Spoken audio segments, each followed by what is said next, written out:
내 여사친이 겪었던 소름 돋는 이야기다. 이 친구는 귀여운 스타일이었는데 남자친구가 없었다. 그래서 항상 좋은 사람 없을까? 같은 말을 하고 다녔는데 그런 것 치고는 전혀 소개팅 같은 장소에 나가지 않았다. 남자에 대한 트라우마라도 있는지 소개팅 같은 자리로 여자를 만나려는 남자는 다 나쁜 놈들이야. 같은 말을 자주 하곤 했다. 하지만 또 그와 같은 수준으로 누군가와의 만남에 항상 고파하는 사람이었다. 언제나 외로운데 막상 남자와 만나는 것은 무서워했다.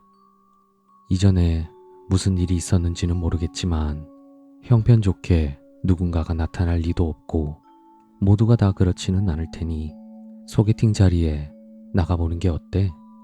애시당초 아는 사람이 주선하는 자리일 텐데 그 사람이 너에게 악감정을 갖고 이상한 사람을 소개할 확률이 얼마나 되겠어. 결국 사람 간의 만남이란 것도 노력이 필요하잖아. 이렇게 허구한 날 나랑 같이 앉아 이야기한들 아무것도 바뀌지 않아. 매번 출구가 안 보이는 대화에 지쳐있던 나는 평소와 달리 조금 쌀쌀맞게 대답했고 친구는 시무룩한 표정으로 알겠다고 말했다.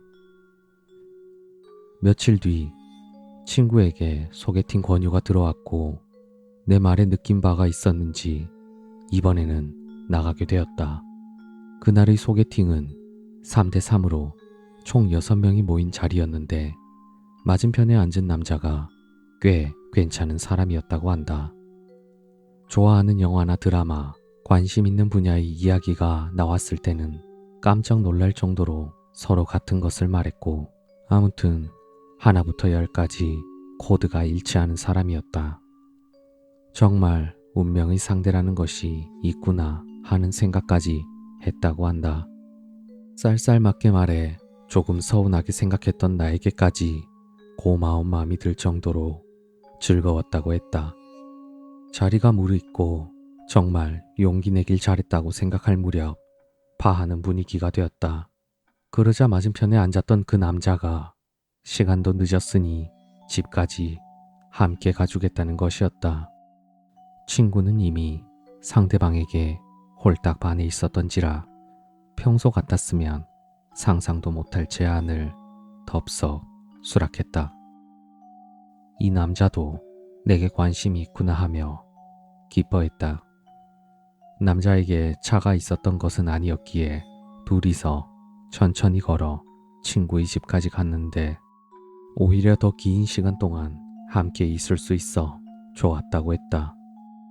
집 근처에 도착해 이제 이쯤이면 괜찮다며 감사를 전하고 돌아서려는데 혹시나 여기에서 본색을 드러내거나 이상한 행동을 하면 어떡하지 하는 생각이 불안과 함께 떠올랐다. 하지만 이 남자는 고개를 꾸벅 숙이더니 조심히 들어가세요. 오늘은 정말 즐거운 시간이었습니다. 감사합니다. 하고선 먼저 돌아서는 것이 아닌가. 정말 마지막 매너까지 완벽한 남자였다. 지금까지 참아왔던 외로움의 반동이었을까. 친구는 이 남자를 놓칠 수 없다는 마음에 자기도 모르게 남자를 잡아 세웠다. 제 쪽에서 먼저 말하기 좀 그렇긴 한데 또 만나고 싶어서 그러니 연락처를 알려주실 수 있을까요? 이성으로부터 이런 말을 듣고 기쁘지 않을 남자가 어디 있을까? 친구의 말에 남자는 그 어두운 밤 골목길에서도 알아볼 수 있을 만큼 얼굴에 화색이 돌았다. 물론이죠. 제 번호를 알려드릴 테니 지금 전화 걸어 보시겠어요? 제 번호는...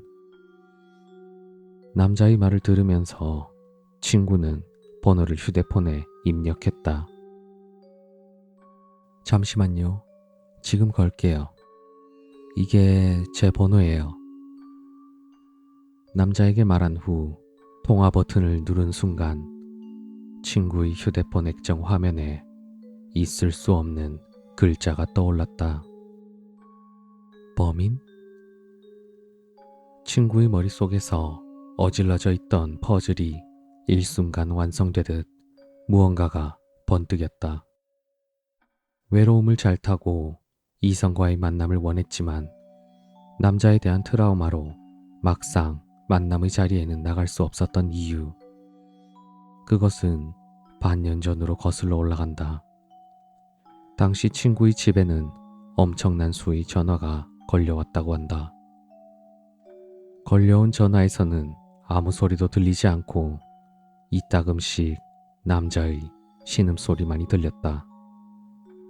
무엇보다 가장 기분 나쁘고 무서웠던 것은 집에 돌아온 순간이나 목욕을 마치고 욕실에서 나오는 그 순간 전화벨이 울렸다고 한다. 두려움에 금방 해당 번호를 수신 거부했지만 혹시 모르니 나중에 문제가 생겼을 때를 대비해 그 번호를 범인이라고 등록도 했다. 소름 돋게도 그때의 그 상대가 지금 눈앞에 있는 이 남자였던 것이다.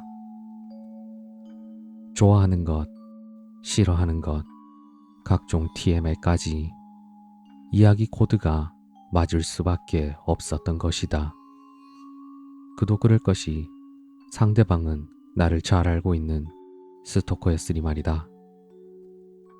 친구는 어찌어찌 진땀을 흘리며 모르는 척 둘러댄 후 자리에서 벗어났고 며칠 뒤 경찰과 나를 포함한 주변의 도움을 받아 큰 문제 없이 잘 해결할 수 있었다. 이런 애매한 결말의 이야기를 갖고 온 이유.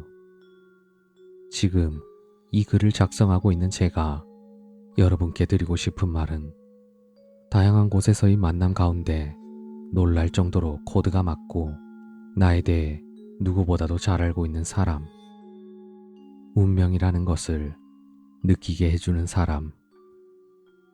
정말 초면인가요?